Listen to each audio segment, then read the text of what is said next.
This is my roller stick massage tool. I use this to help relieve tension in my muscles throughout my body. It is made of solid wood, and there are 9 individual rollers that roll 360 degrees for effective massages. Okay. There are 2 handles that are easy to grip to help guide the massager.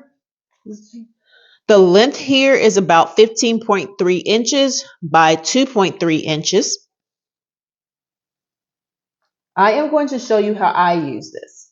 So I use this on my neck, my back, my arms, my stomach, my legs, my calves, pretty much head to toe. Not on any bone, just muscle and skin, fat area.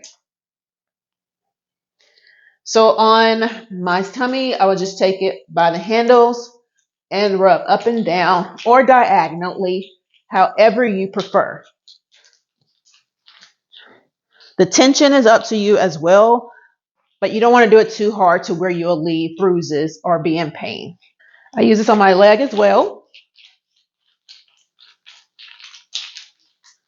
and on my butt,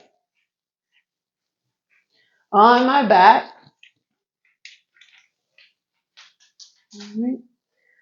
Very sturdy, easy to clean. Just put it up in a cool, dry area when you're done. Very lightweight as well.